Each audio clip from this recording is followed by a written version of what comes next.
Alô, alô, Vila Anglo. Rádio TV Mundo Novo. Rádio TV. Rádio TV Mundo Novo. Rádio TV Mundo Novo. Rádio TV Mundo. Rádio TV Mundo vai gravar isso aí. Oi, eu sou a Ariela e este é o podcast Você Tem Fome de Quê? Essa primeira temporada é uma parceria do projeto Comida e Cultura e do estúdio Escotilha. Convidamos vocês a ver e ouvir a entrevista completa no IGTV do Instagram @Projeto Comida e Cultura ou no canal do YouTube Comida e Cultura.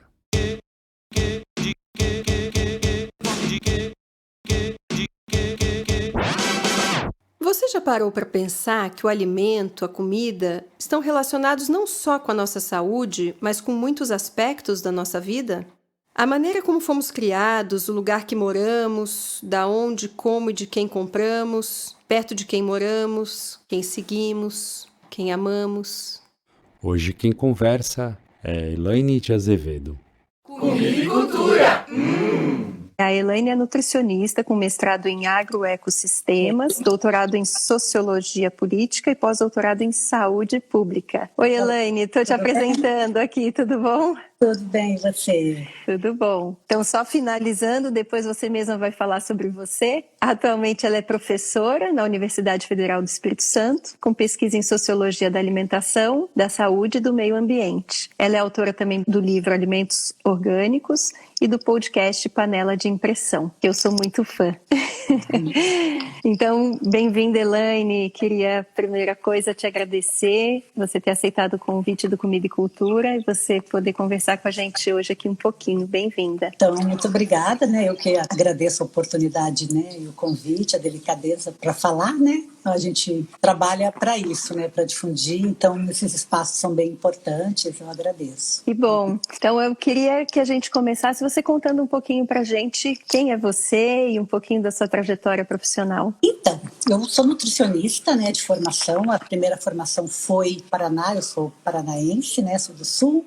E é uma formação que não me satisfez muito, né? Porque eu estava, assim, naquele momento já interessada em outras racionalidades alimentares, envolvida com macrobiótica, envolvida com vegetarianismo, e não tinha nada disso na universidade, né? Então, eu fui ampliando, fiz uma formação em medicina antroposófica na época, que é uma formação que hoje é só para médicos, né? Mas na época eu pude fazer ela inteira aqui na Associação Brasileira de Medicina Antroposófica em São Paulo, e ela me mostrou uma outra racionalidade que não é aquela biologicista, quantitativa que eu conheci dentro da nutrição, né? Conhecendo a alimentação dentro da antroposofia, que é uma racionalidade alimentar tradicional, assim como a Ayurveda, assim como a medicina tradicional chinesa, né? Ou a alimentação. E aí isso me fez ir para a Europa, fazer um estágio em clínicas de medicina antroposófica. E ao chegar lá, a nutricionista na Europa, né, foi na Alemanha, no caso, a primeira parada, ela não é uma profissional da saúde que vê os pacientes. Ela tem um contato, ela fica entre o médico e a profissional da cozinha, né? Ela não é aquela pessoa que vê o paciente. E aí eu fiquei na cozinha, onde a nutrição nunca te coloca, e além de aprender a cozinhar e engordar alguns quilinhos, eu conheci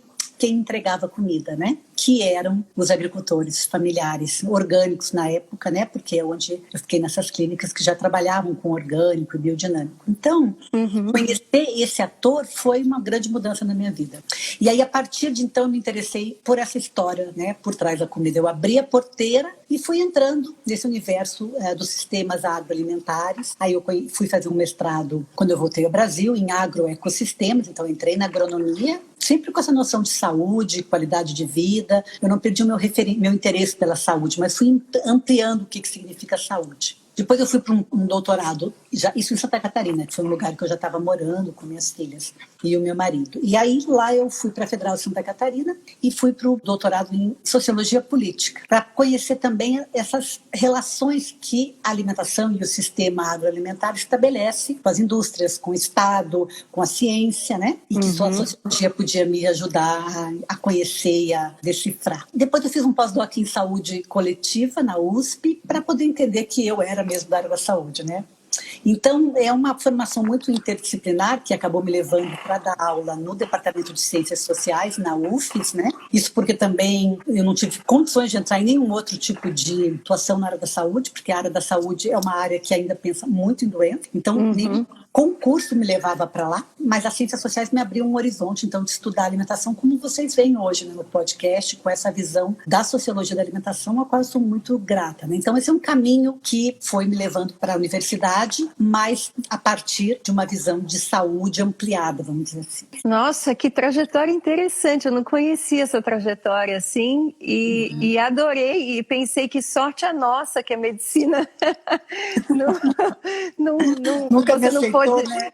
você não pode ser aceita, né, pela sua formação, porque assim, nós do Projeto Comida e Cultura, a gente acha muito importante chegar na ponta, que é isso que a gente tenta fazer, né, com as crianças, e o que você está fazendo é justamente isso, é tão importante que isso aconteça, porque só assim eu acho que alguma coisa pode se transformar de fato na nossa sociedade. É mais uma coisa, né, importante. Achei incrível, então, essa trajetória, e queria que você falasse, então, como é que surgiu essa ideia do podcast Panela de Impressão, no meio disso tudo, ou no final, né, agora fechando tudo isso que você contou. Eu sou uma pessoa bem inquieta. Se meu marido fala... Minha filha, a primeira coisa que ela falou foi lá. Meu marido falou, é tua filha, porque eu sempre estou olhando para lá, para outros caminhos, e eu tenho essa inquietude mesmo. Em agosto, eu tinha planejado uma licença sem vencimento para sair da universidade por motivos pessoais. Então, estava planejado já, e aconteceu, né? Eu estou em licença sem vencimento. E um dos planos da licença para essa fase da vida é fazer mais do que eu gosto e acredito. Acho que a pandemia fortaleceu ainda mais, mas isso era uma das questões que perpassavam a licença.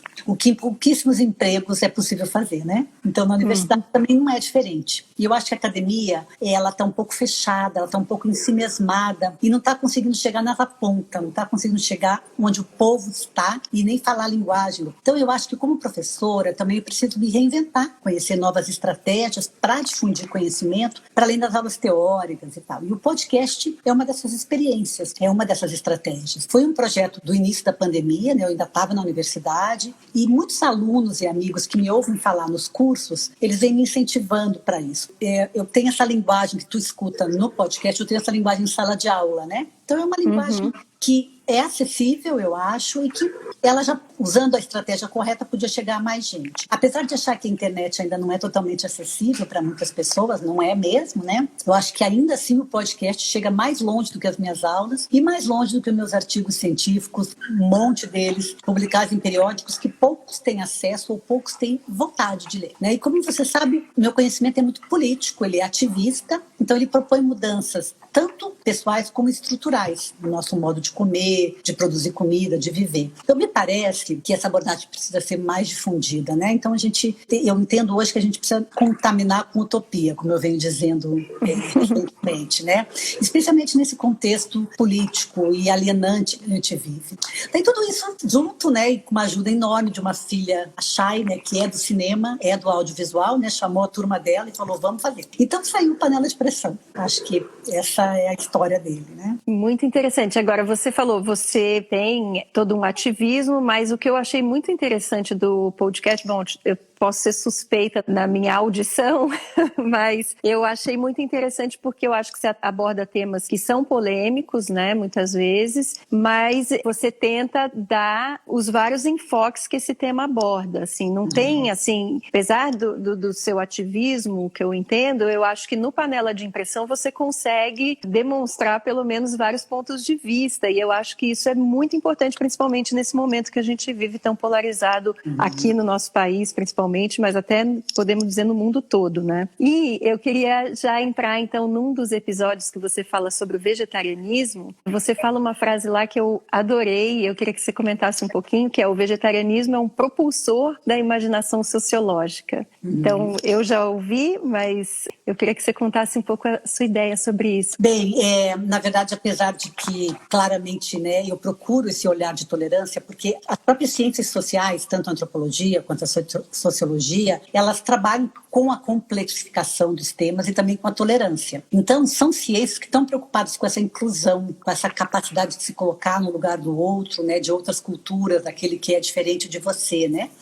E o tema do vegetarianismo, ele é muito instigante como uma temática sociológica, porque são diferentes abordagens, entre aspas, né, contra e a favor, que compõem um quadro de imaginação sociológica que eu desconheço outro tema que provoque. Então, quando eu dou aulas de introdução à sociologia, por exemplo, para alunos de qualquer disciplina, qualquer curso, eu uso a discussão do vegetarianismo porque ele consegue promover toda essa amplitude de discussão, essa coisa tão rica, né? E as feministas lésbicas se reconhecem ali dentro, assim como a lésbica carnívora. Então, eu acho que é importante, quando você conhece todo o quadro, você consegue entender também o que move realmente o ser humano. Quando você estuda o vegetarianismo nessas diferentes abordagens, social, de saúde, cultural, fisiológica, você acaba compreendendo que a única que é inquestionável é a dimensão ambiental. E aí é que o ativismo vegano e vegetariano tem que focar. E os outros todos têm brechas, mas se você prestar bastante atenção, tu sabe muito bem qual é a minha ideologia quando acaba de ouvir. Apesar de colocar uma amplitude de pontos de vistas,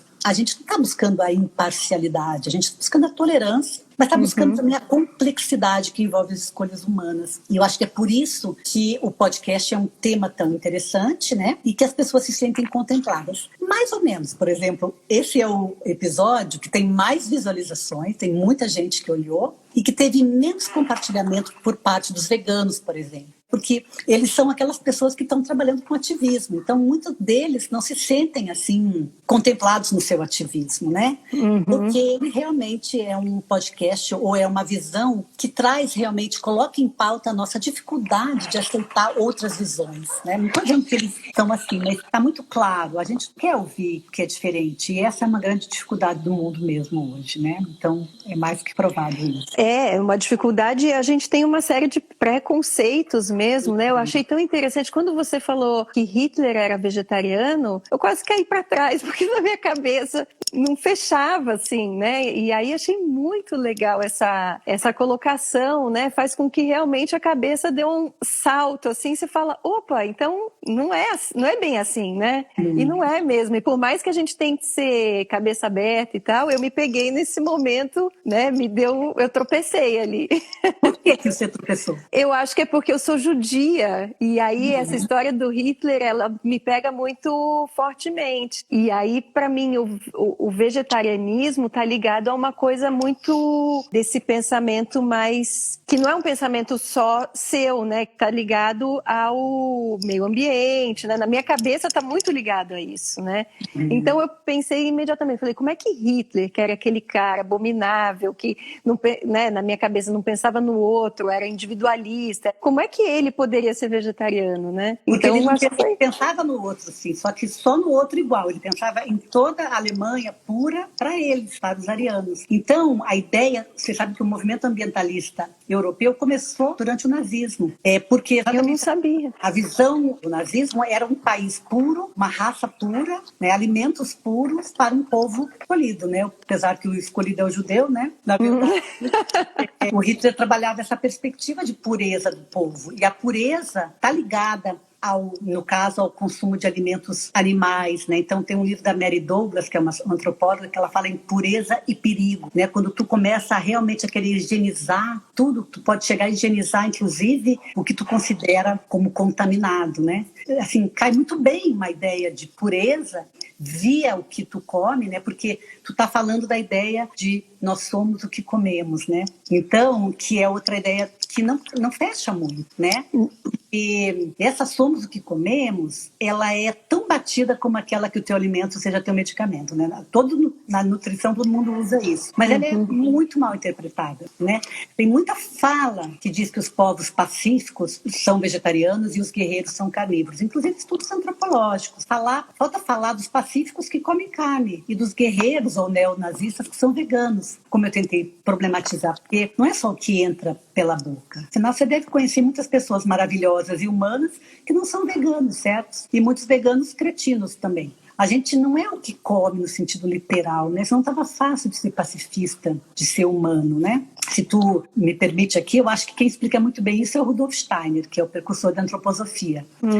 Fala o seguinte, que se você trabalha em ser realmente humano em você mesmo, você se liberta dessas forças externas que te transformam em um animal violento se tu come carne, ou num ser humano pacífico se tu é vegetariano. Ele quer dizer que essas forças animais ou vegetais só conseguem te influenciar a ponto de te transformar se você não age a partir da sua própria consciência. Ou seja, não é o vegetarianismo que te transforma num cara consciente e pacífico.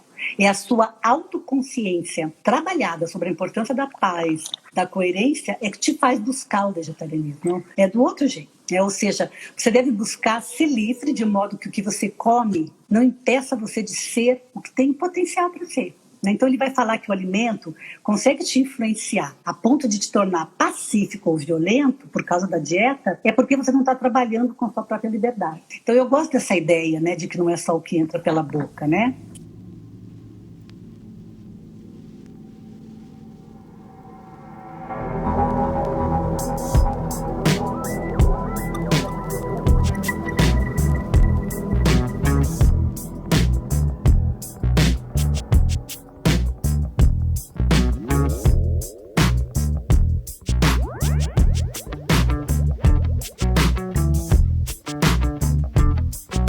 Sua mão, vamos embora, bora passear pra dentro dessa noite escura. Deixa eu te levar. Me dê sua mão, vamos embora, bora passear pra dentro dessa noite escura. Deixa eu te levar, que esse mundo é demais.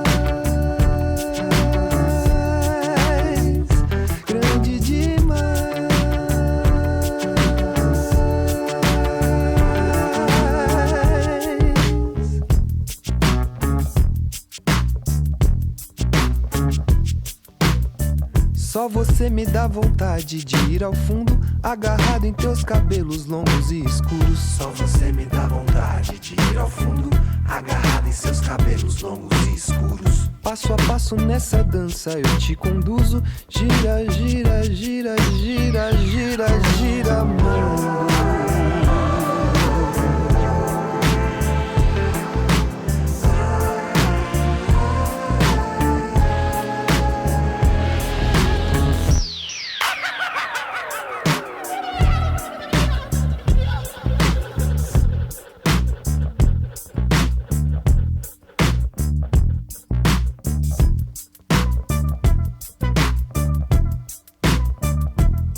Me dê sua mão, vamos embora, bora passear pra dentro dessa noite escura.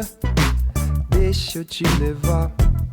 Me dê sua mão, vamos embora, bora passear pra dentro dessa noite escura. Deixa eu te levar.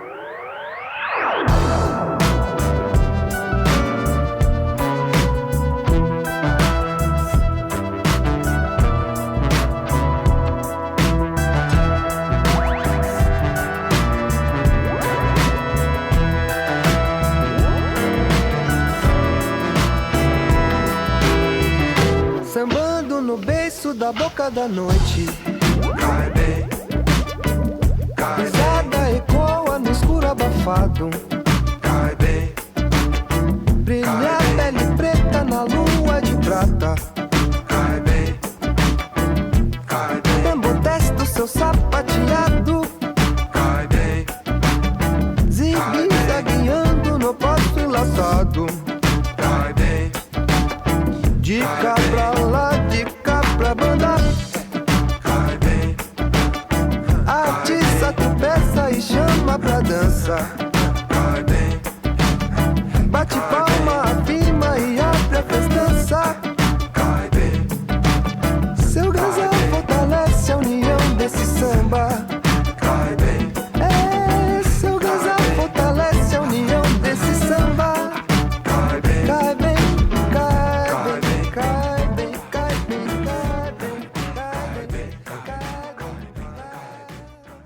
Oi Vila Ângulo, aqui quem fala é o Doc. Esse que vocês ouviram foi o Curumim, grande artista e mais um morador da Vila Ângulo. Muito talentoso, ele tem 4 álbuns lançados, toca com muita gente diferente, com Arnaldo Antunes, com o Céu, com Anelisa Assunção. Vale a pena conhecer o trabalho dele. Procurem saber, Curumim.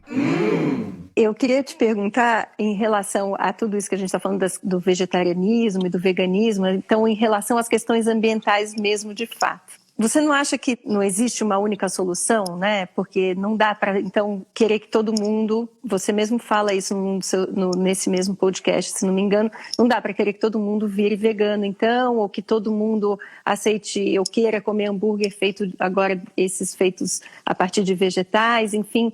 Como é que a gente faz, então, para resolver essa questão ambiental, né? Que caminhos a gente... Você está falando em radicalismo, né?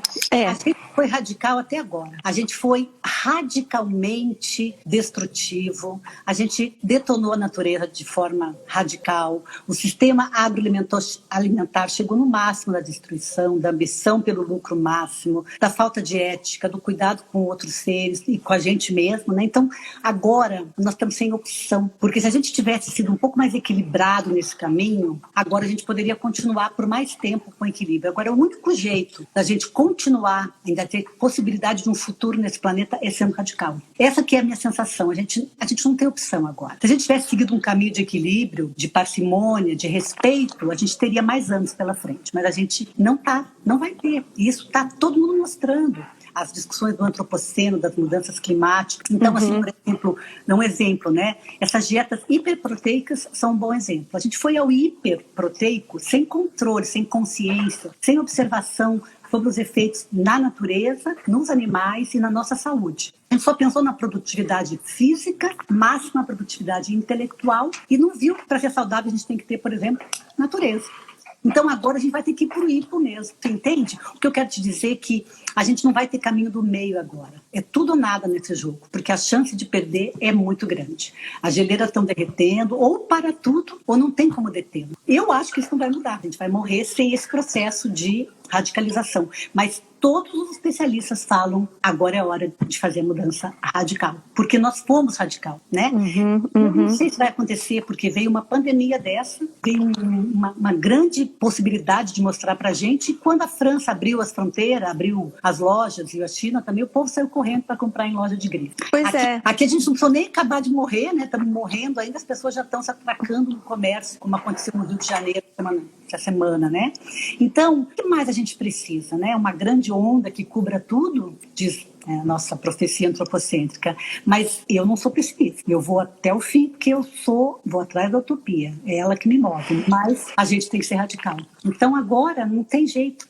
Mas é difícil ser otimista, né? Vendo tudo isso que está acontecendo e você me falando isso, que bom, não temos caminho do meio, realmente a gente está indo contra o muro a 500 km por hora, vai bater. Tudo isso que está acontecendo está mostrando isso pra gente, né? E é o que você falou, as pessoas quando abre a possibilidade de consumir, elas vão consumir mais, né? Então, quer dizer, eu entendo que assim, o ser humano está fadado ao extermínio. Eu gosto de pensar como o Gramsci, que fala pessimista no pensamento, mas otimista na ação. A gente não vai parar tudo agora, né? A gente tem muitos amores, tem muita coisa boa ainda. É por isso que a gente vai lutar, né? Pelos nossos amigos, pelos nossos amores, pelos nossos, o que resta da natureza, o que resta. Então, a gente não vai parar, né? A gente vai até o fim. Por isso que a gente está nessa, né? Por isso que a gente está nessa, nesse sentido do otimismo. Né? A gente não vai jogar a toalha agora. E também, acho que deve ter outras possibilidades de pensar numa coisa, em outras... por que a gente faz as coisas que nos movem, né? Mas aí é outro podcast, né? Num outro episódio, você diz que a gente não pode afirmar que existe uma única alimentação saudável. Eu queria que você falasse um pouquinho sobre isso. Se a gente for analisar o que é uma alimentação saudável, ela é uma construção social. É um termo da sociologia que diz que cada momento da humanidade, cada pessoa constrói o que é saudável. É que nem felicidade. O que é felicidade? Ela é uma construção cultural, individual. Não é um conceito pronto que a ciência tentou trazer pra gente e tenta até hoje. Então, o que no nosso conceito dentro das ciências sociais, a alimentação saudável ela é definida pela cultura. Então, nós tínhamos uma alimentação saudável definida pela cultura local, pela geografia. Se a cultura é plural, então a alimentação saudável também é plural. Admitir que a gente quer um tipo de alimentação saudável é admitir que a gente é único e que não é todo mundo igual, né? E fora as subjetividades, né? Um vegano, ele vai olhar para uma dieta saudável muito diferente de um indiano que segue a Ayurveda e vê o leite mel como sagrado. E também diferente de um bioquímico, de um nutricionista, biologicista, que entende a dieta com base em nutrientes. No fundo, isso também é cultura, mas como que eu vejo o mundo é a cultura. Mas enquanto tiver diversidade humana, vai ter diversidade de pensamento sobre o que é uma dieta saudável. O consenso é monocultura, né, o que é muito mais fácil de controlar. Então, Monocultura da Mente, que é o livro da Vandana Shiva, né, é o que o neoliberalismo, o fascismo desejam. Todo mundo igual para controlar mais e melhor. Então, vai ter sempre muitas dietas saudáveis, porque a gente é a favor da diversidade. Essa diversidade está em perigo, mas ela ainda existe e é o propulsor realmente da vida criativa, né? Então, acho que a gente ainda traz de manter essa diversidade e de respeitá-la, né? Bom, isso tem a ver com a pergunta que eu ia te falar sobre essas dietas saudáveis globais, né, que vêm sendo pregadas aí com essas ideias modernas. Na verdade, como é que elas influenciam nas culturas ou, melhor, na perda dessas culturas locais, né? Que é isso que você estava comentando. Então, essas ideias modernas, quando você fala modernidade, a modernidade tem como premissa o conhecimento científico. E a ciência é aquela que traz a padronização, a ciência moderna, essa ciência biologicista, essa ciência baseada em evidências, porque tem várias ciências também. A gente pensa sempre numa ciência como uma coisa uniforme, mas não é. Então, essa ideia de ciência moderna trouxe a ideia de uma dieta saudável, baseada em calorias, em peso, em altura, em determinados nutrientes, e que todo mundo tendo aquele peso e altura, sendo do sexo masculino, vai comer a mesma dieta saudável para poder ter a produtividade. Que ela não pensa exatamente nas tuas questões, por exemplo, de ser uma mulher lésbica e optar por não comer carne, porque tu questiona patriarcalismo, por exemplo. Essa visão não cabe dentro de uma perspectiva científica padronizada. Então, a ideia moderna de padronização, ela retira todo elemento cultural, retira a diversidade, retira tudo que é bom, tudo que é interessante de pensar e faz uma nutrição simplificada, né?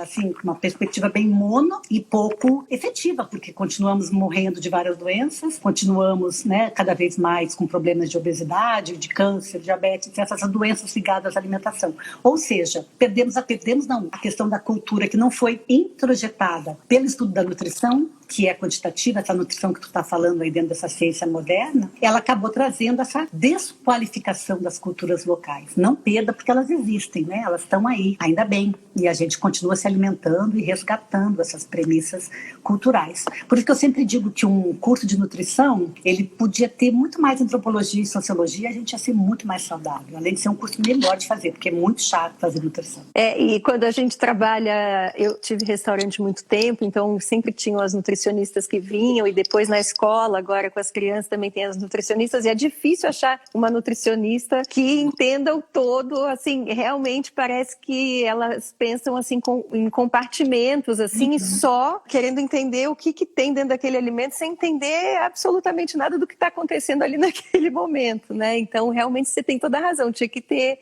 não tem sociologia da nutrição, não existe isso. Alguns cursos você tem no primeiro semestre, 30 horas, num curso que vai ter, sei lá, 900 horas, nem sei quanto é que tem, né? É muito pouco. É que nem um curso de medicina que tem 30 horas para entender o SUS. Como é que vai ser daqui médico que queira trabalhar no Sistema Único de Saúde, entendeu? Então, essa realmente é essa questão com relação à universidade, né? Como ela está separada das questões, né? E tem muitos nutricionistas hoje que discutem as ciências sociais e buscam nas suas pós-graduações. Não, claro, não estou falando de todos, né? O curso, ele é muito, assim, que serve muito a esse sistema de uma ciência moderna. Ele é um curso totalmente desconectado com a realidade, na sua forma mais geral. Apesar de que há ali dentro já muitas pessoas que estão questionando, né? Então, mas de forma geral é bastante complicado mesmo.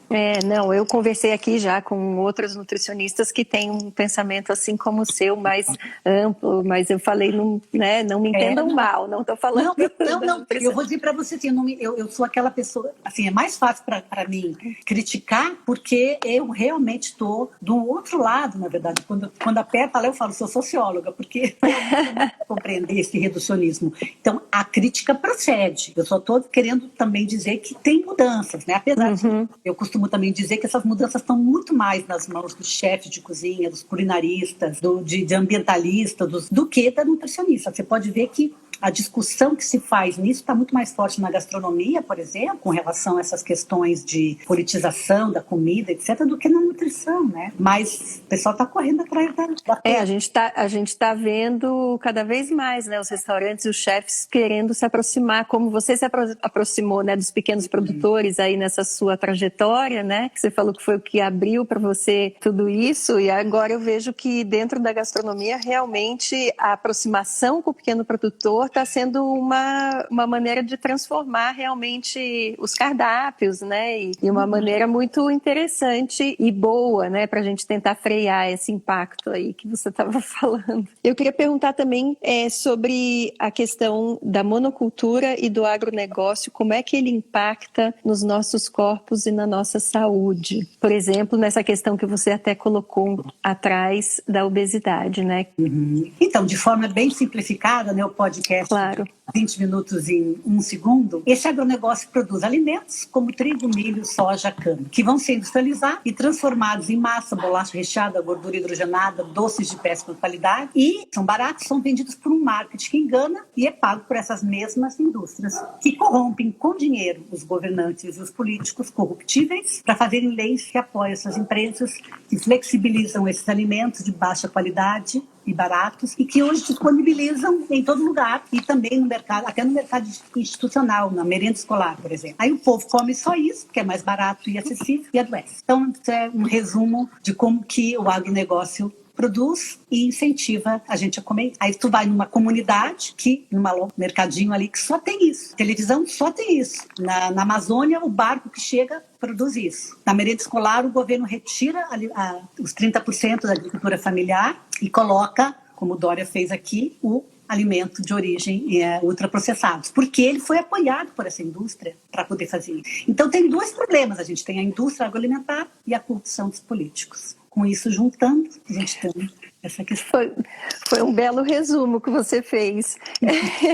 Eu vou pedir licença para você para até falar um pouquinho sobre o nosso projeto. Quem está aqui te conhece, não conhece o Projeto Comida e Cultura. A gente está em algumas escolas, 2 escolas aqui em São Paulo, 3 anos, a gente está no currículo de uma delas, então a gente dá aula de culinária para as crianças de 1 a 10 anos dentro do currículo, mas a nossa ideia não é simplesmente ensinar elas a cozinharem, mas entenderem todo esse processo do alimento, né, de forma sistêmica, entender quem que plantou, onde é que ele foi plantado, em qual comunidade, o que acontece com o alimento da hora que ele foi plantado até a hora que ele chega pra gente nas nossas mesas, né? Que escolhas a gente pode fazer, enfim, tudo isso, todas as pegadas, o problema dos ultraprocessados, dos transgênicos, tudo isso é falado junto com as crianças no momento que a gente está cozinhando com eles. Claro que dependendo da idade a gente fala de maneiras diferentes. E a gente entende que ensinando isso desde pequenininho, a gente vai conseguir. Vamos ver se a gente vai ter tempo, né, Elaine, para isso, porque parece que o tempo está bastante curto, mas a ideia é transformar as crianças em cidadãos mais conscientes mesmo, né? Porque outro dia conversando com a Mônica Passarinho aqui, ela me falou, essa consciência de que nós somos natureza, a gente nasce com ela. Então a criança tem. O que acontece é que a gente vai perdendo, né? Então nós como educadores ali na primeira infância, o que a gente tenta fazer é com que eles não percam essa consciência, né, de que a gente é natureza, enfim.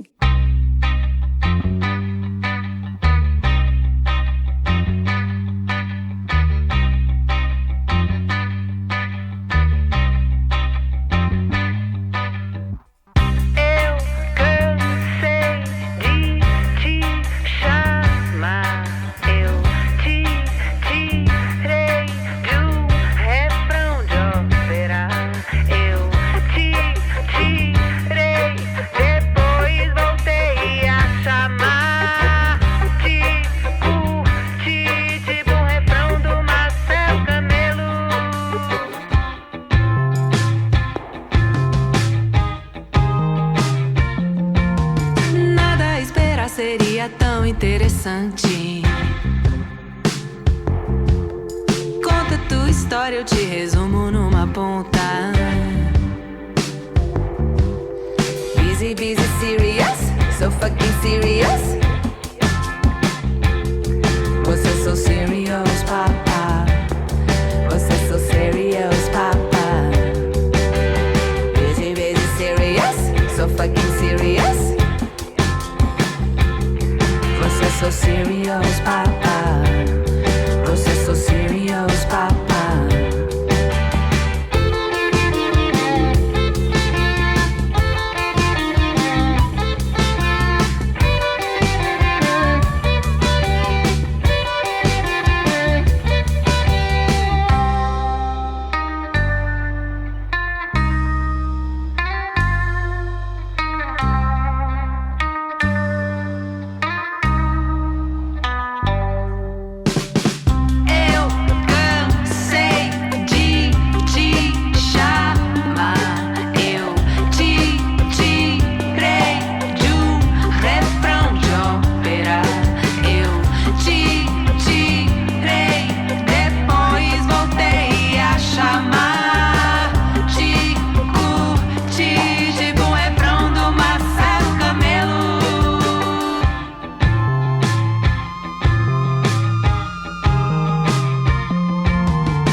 Seria tão interessante.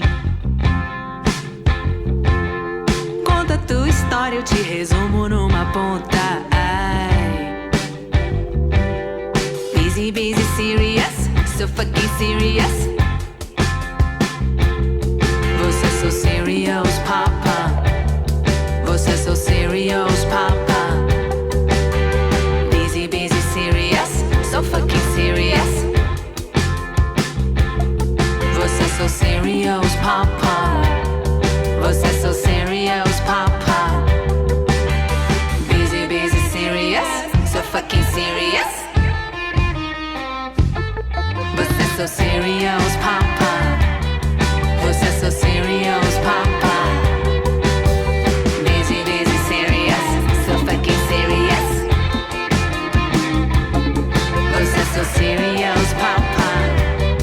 Você so serious, papa.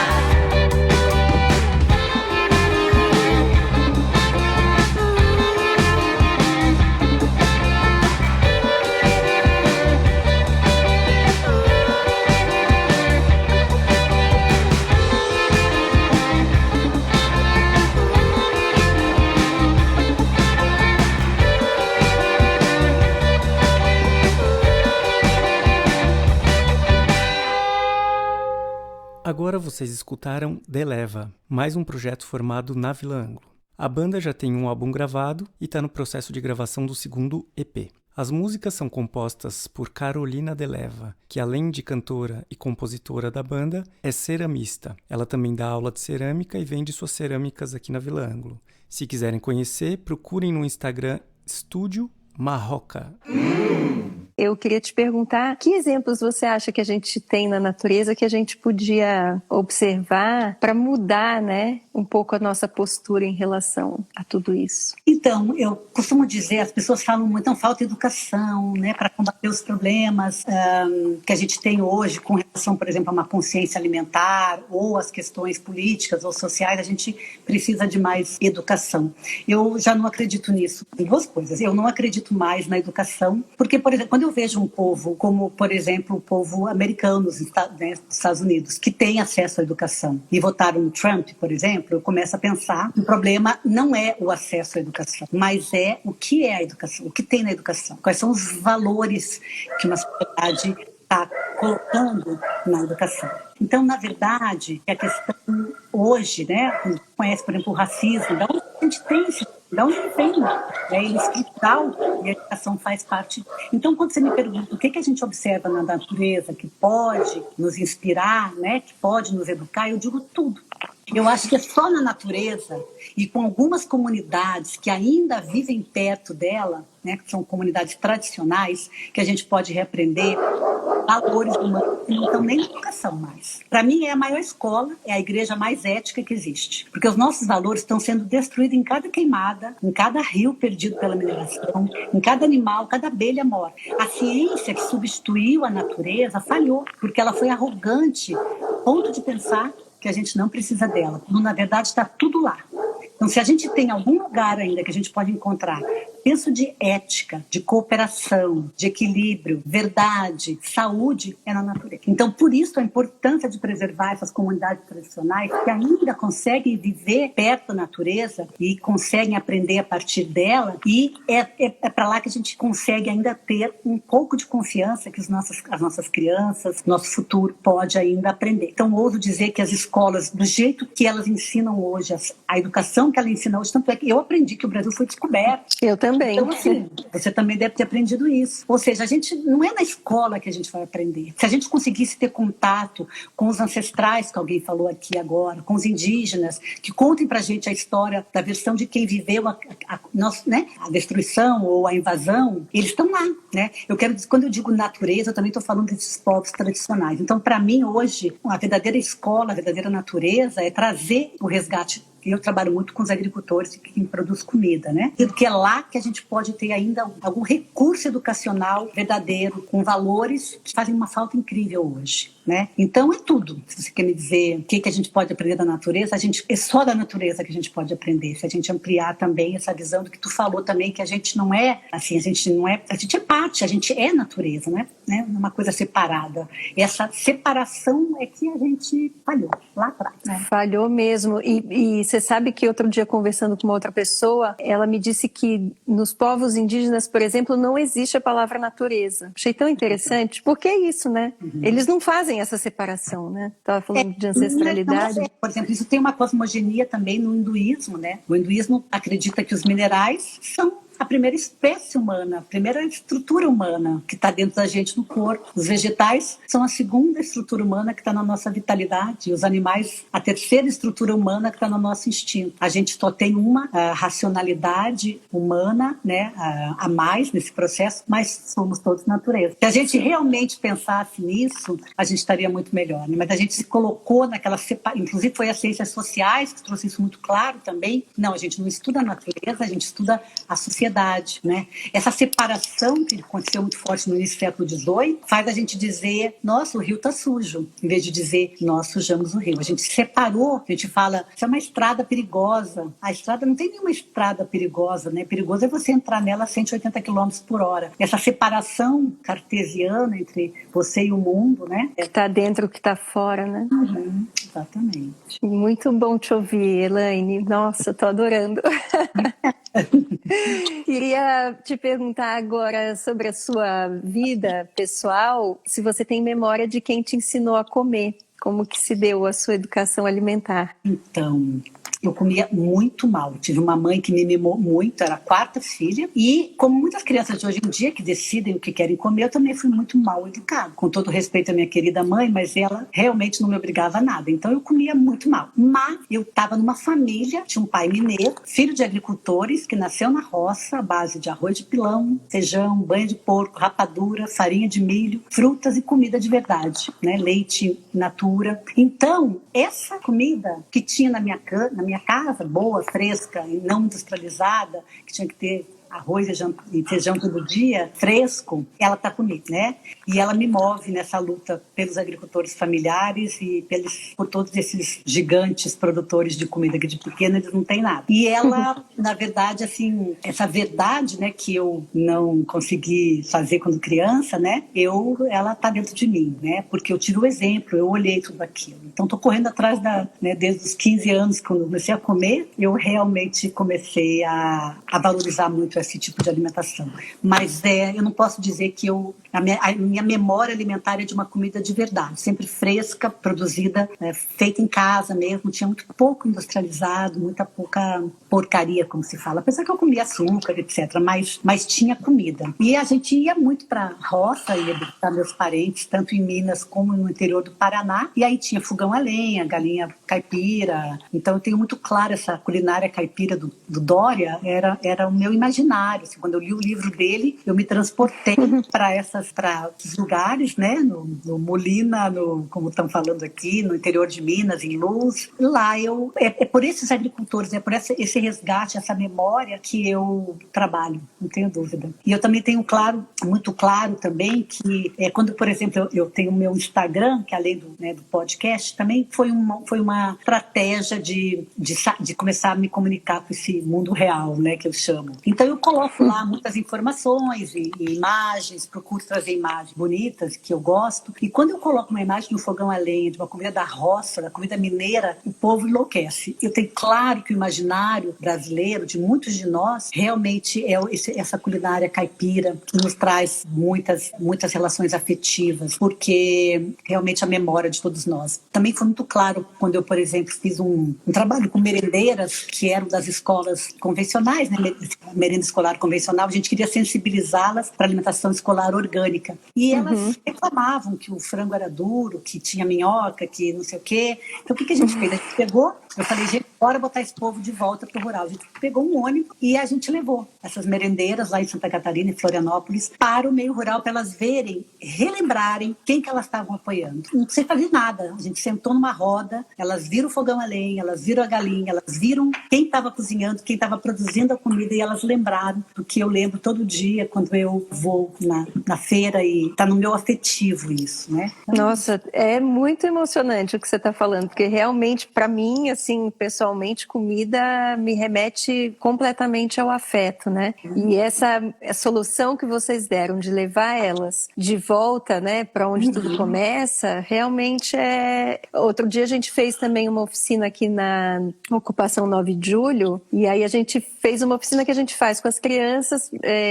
falando de todos os biomas do Brasil, né? Foram alguns meses. E aí foi muito interessante, porque as mulheres que estavam lá, e homens também, tinham homens, todo mundo tinha uma memória afetiva de algum lugar que eles tinham vivido, né? Então foi muito legal, porque foi uma troca incrível. Eles tinham receitas antigas e ancestrais lá, cada um da sua terra, do seu lugar, que enriqueceu muito toda a conversa e levou eles para esse mesmo lugar que a gente estava, né? Queria chegar, né? Que é isso que você fez com as merendeiras. É o que a gente faz no CSA, o que a gente faz nas associações de consumidores orgânicos, né? Comedores orgânicos.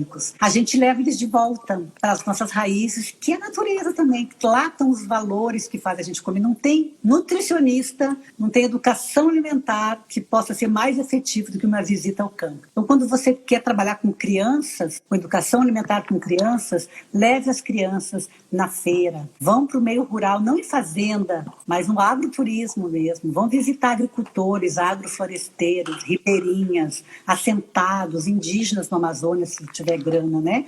Enquanto eles ainda existem, né? Enquanto a gente não acaba com eles de vez. E cozinhem juntos, comam juntos, porque exatamente é nesse âmbito da afetividade, saber, né? A criança é muito mais permeável a essas vivências afetivas, né? Elas fixam nelas, como quando a gente come alguma coisa ruim e nunca mais consegue comer aquele alimento, passa mal. Então, essa experiência é uma experiência afetiva, no sentido negativo, mas a gente não quer nem ouvir, né? Então, quando tu cozinha num ambiente afetivo, quando tu ensina onde é que esse alimento é produzido, tu coloca nessa criança a responsabilidade de manter isso, da mesma maneira que eu mesmo, não tendo comido tão bem, trago dentro de mim, né? Então, eu acho que essa é a melhor maneira de fazer educação alimentar, né? Nada substitui também, nenhuma horta que tu faz em casa substitui a vivência de quem vive da terra, né? Então, eu também tinha um professor lá no mestrado em agroecossistemas que ele era contra as hortas escolares. Ele dizia, uma besteira,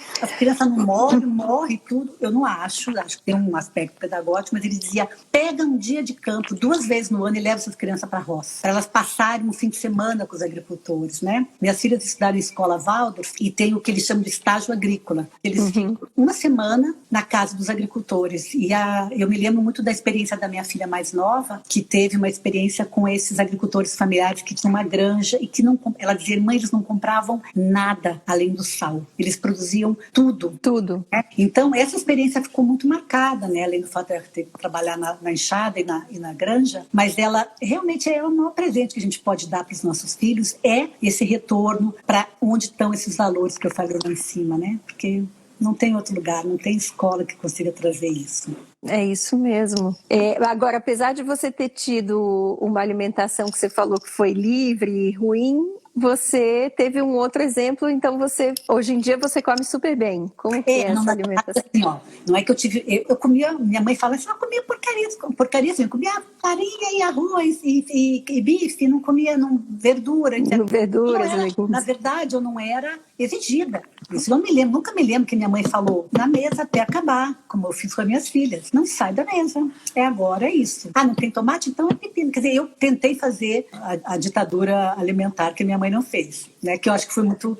cada um dá o que pode. Mas eu vivi num ambiente de alimentação saudável. Isso tem muito claro. Hoje em dia, sua alimentação é bem saudável. Eu tenho um monte de aluno que fala, ai, professor, tem vontade de abrir o seu armário, meu maior desejo é olhar, saber o que você come. Eu como realmente, eu faço meu iogurte, eu compro as verduras orgânicas, consigo comprar o menos de industrializado possível, né? Mas tem leite condensado? Tem brigadeiro no aniversário? Tem, né? Eu ainda acho que existem memórias afetivas do brigadeiro que bolinho de missô não vai trazer, né? Mas tem missô também na minha casa, tem alimentos... eu acho que a gente come muito bem, eu faço pão, eu faço... Tem um equilíbrio. E quando eu vou sair, eu quero comer pizza, eu quero comer o que eu não como em casa. Então as pessoas falam, eu conheço um restaurante vegano, orgânico, integral. Eu falei, mas não precisa, gente, vamos comer uma porcaria, porque não tem nenhum problema, né? De comer eventualmente algum alimento, assim, desde que seja num contexto festivo.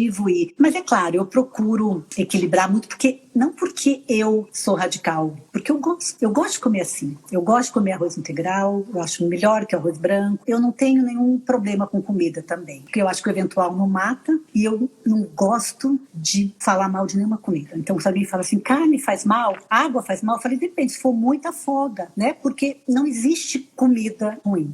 O que existe são práticas humanas que mudaram estruturalmente muitas comidas, como o trigo, por exemplo, e que ele tornou-se alergênico. Ou o leite, né? Um leite totalmente manipulado, industrializado, aditivado, na embalagem longa morte. Quer dizer, como é que esse leite pode ser saudável? Agora, vem me dizer que o leite... Embalagem longa morte, é muito bom. A imagem que eu tenho do leite, que é um alimento retirado na hora, na fazenda do meu pai, no interior dos meus tios, eu não consigo pensar que ele pode ser um alimento alergênico, né? Não posso pensar que os indígenas, os indianos todos estão tomando um alimento alergênico, que é o sangue. Eu não consigo. Claro, isso fica muito claro. Tem visões do veganismo que eu respeito profundamente com relação aos produtos de origem animal, e eles têm muita razão. Porém, eu acho que não tem nenhum alimento que não seja saudável. Mas existem ações humanas que transformam o açúcar, também não mata. Se tu comer um bolo por dia, um pedacinho de bolo, é muito diferente de tomar 10 cafés cheios de açúcar e um monte de alimentos à base de açúcar de baixa qualidade. Então, é uma questão para pensar, né? As pessoas precisam olhar de novo para a ação humana mais do que para essa visão do que o alimento é ruim ou faz mal, né?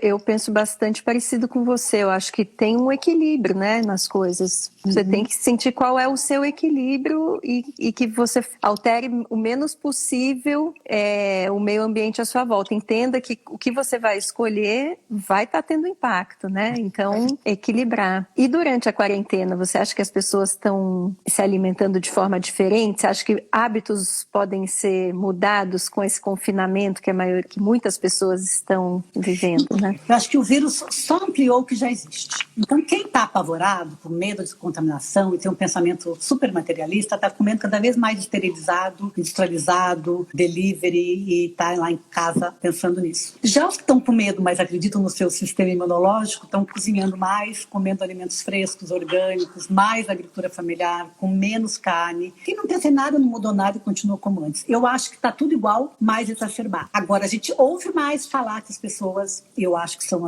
nós privilegiados, né? Tem acesso à internet, que por ali vem a informação, que as pessoas estão fazendo mais pão, comendo mais fresco, in natura, apesar de que existe pesquisa que mostra, sim, que o consumo de industrializado aumentou, mas também aumentou o consumo de produtos in natura, tipo arroz, feijão e trigo, que indica que as pessoas ninguém come trigo se não fizer pão ou bolo. Então as pessoas estão cozinhando mais. Agora, para dizer quem são essas pessoas, ou aumentou ou diminuiu, vai precisar de um tempo para fazer essas pesquisas que não foram realizadas na pandemia. Então, de forma geral, eu acho que, eu sempre digo que o vírus só amplia o que já existe. Então, quem comia porcaria está comendo muito mais porcaria. E quem tinha tendência a comer saudável, talvez começou a comer mais saudável. E essa é a grande oportunidade do vírus, né? Ele é uma lente de aumento. Então, eu acredito que tem gente realmente mais preocupada com a sua alimentação, repensando a relação com a carne, que afinal a pandemia, o vírus, tem a ver também com o nosso sistema de produção de carne. Já foi dado o alerta, né? Que que a gripe suína já deu, a gente ignorou, agora veio o Covid. Vamos ver se vai precisar de mais um vírus para dizer que o sistema de confinamento animal pode promover vírus cada vez mais potentes e que a gente precisa realmente questionar esse sistema e, se não parar de comer carne, pelo menos parar de comer carne desse sistema convencional. Então, eu quero dizer assim, que o vírus ele está aí dando grandes oportunidades, né? Mas eu quero dizer que ele não é nenhum tipo de milagre, ele é uma lente de aumento, um holofote. E as pessoas olham o que dentro de si já existe. O problema é que as pessoas veem o que elas querem ver, né? E ouvem o que elas querem ouvir. Muito você está no Espírito Santo, né? Atualmente não, você eu mora estou em São Paulo. Você está em São Paulo. Eu tenho 2 filhas em São Paulo e eu gosto muito de São Paulo. Minha maior tristeza é não ter nascido em São Paulo, mas na verdade assim, eu gosto muito daqui e tenho uma casa aqui e estou morando aqui agora porque eu estou de licença, né? Meu marido também está de licença, no caso dele está fazendo um pós-doc na USP, então a gente está aqui. Em São Paulo. Eu ia perguntar como que, se no Espírito Santo você viu algum tipo de movimento de... porque aqui a gente viu vários grupos de consumo consciente crescerem, né? E os CSAs, a gente até conversou aqui com o Wagner de um dos CSAs e ele contou que agora está tendo fila de espera para poder... Então, que eu achei muito interessante. Eu estava no Espírito Santo no primeiro semestre, ainda não estava em São Paulo, e eu percebi os agricultores que eu compro das feiras tiveram um aumento, mas foi um aumento no início teve alguns problemas, porque também as pessoas estavam com isso, tinha que esterilizar tudo, não vamos comer não vamos comer in natura, vamos botar tudo na máquina de lavar, aquela loucura pandêmica que as pessoas foram compreendendo que na verdade o alimento fresco é a nossa grande estratégia para manter um sistema imunológico que, além da máscara e do álcool gel, é a nossa maior garantia, né, contra o vírus. E também, além das políticas públicas, né. Está esperando a vacina, enquanto ela não vem, a gente tem que trabalhar com essas estratégias. Então, eu acho que está aumentando entre o grupo que já estava inclinado a fazer isso, mas também tem aumentado o grupo, o deliveries, aumentaram, né, muito. E delivery é comida pronta, é comida em plástico, é comida industrializada. Então, também temos essa... Os dois lados. Elaine, bom, eu queria... a gente está chegando ao final, então eu queria agradecer primeiro você muitíssimo e agradecer também a todo mundo que estava aqui, falar para todo mundo seguir a gente, Projeto Comida e Cultura, aqui no Instagram, e quero te fazer uma última pergunta. Elaine, você tem fome do quê? Hoje eu tenho fome de alteridade, tenho fome de empatia, de um povo ativo, povo não anestesiado, tenho fome de um povo consciente, movido por valores mais humanos, né, que considerem não a maioria, mas considerem a minoria, e eu morro de fome um pouco a cada dia por causa disso. Puxa, muitíssimo obrigada, foi uma delícia te ouvir, agora eu entendo porque você tem tantos admiradores aqui que estão falando tanto das suas aulas, saudade das suas aulas e tudo mais. Uma delícia mesmo te ouvir. Muito obrigada, parabéns pelo podcast. Também, estamos juntas e muito obrigada pela oportunidade. Boa noite a todos e a todas. E um dia a gente se encontra, né? Sem ser virtualmente, né? Tomara que sim.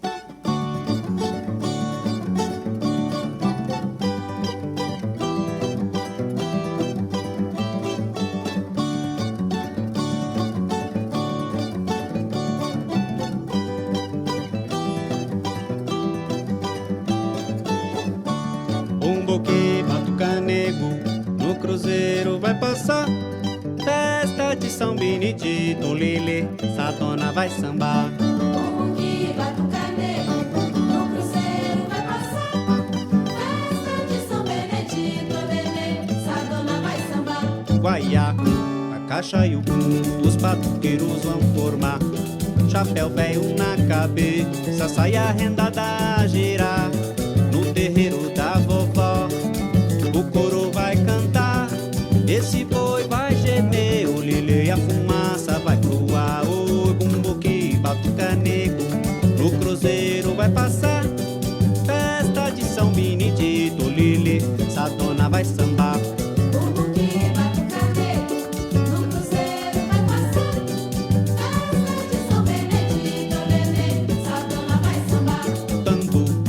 Gengue matraca, os umbigos vão colar. Chapéu velho na cabeça, Dona Nicide vai cantar. Festa de São Benedito, São Paulo, Vinhedo e Tietê, Pirapora, Capivari, o Lelê e o Rosário vem me valer. Oi, Bumboqui, Batucanego, no cruzeiro vai passar. Festa São Benedito, Lelê, essa dona vai sambar. O bumbum batucaneco no cruzeiro vai passar. Festa de São Benedito, Lelê, essa dona vai sambar. Guaiá, a caixa e o bumbo, os batuqueiros vão formar. Chapéu velho na cabeça, saia rendada a girar. No terreiro da vovó, o coro vai cantar. Esse boi vai gemer, o lelê e a fumaça vai voar. O bumbo que batucaneco no cruzeiro vai passar. Festa de São Benedito, lelê, essa dona vai sambar.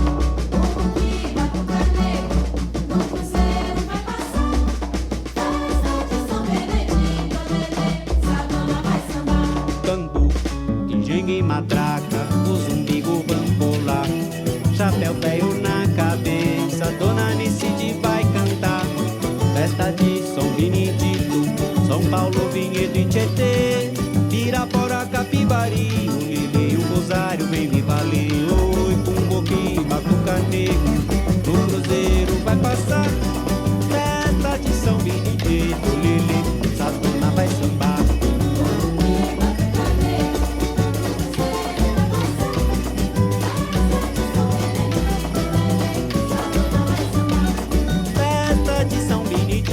Lelê. Festa de São Benedito, Lelê, essa dona vai sambar. Essa que vocês ouviram foi a faixa Festa de Benedito do grupo Paranapanema. Essa composição que acabamos de escutar é de um dos integrantes da banda, Luiz Lobo. Ele é luthier, musicista, compositor e também atualmente ele produz uma cerveja artesanal, muito boa, por sinal, que se chama Brejeira. Quem quiser conhecer ou encomendar algum instrumento ou uma cerveja com o Luiz, procure no Instagram, Fonseca_Lobo. Neste programa, vocês ouviram as músicas Bora Passear, de Curumim, Fucking Serious, de Deleva, Festa de Benedito, do grupo Paranapanema. Esses artistas são moradores da Vila Anglo-Brasileira em São Paulo. Se quiser conhecer mais sobre eles, acesse os perfis @curumim e os aipins, @_deleva com 2 L's, @grupo Paranapanema.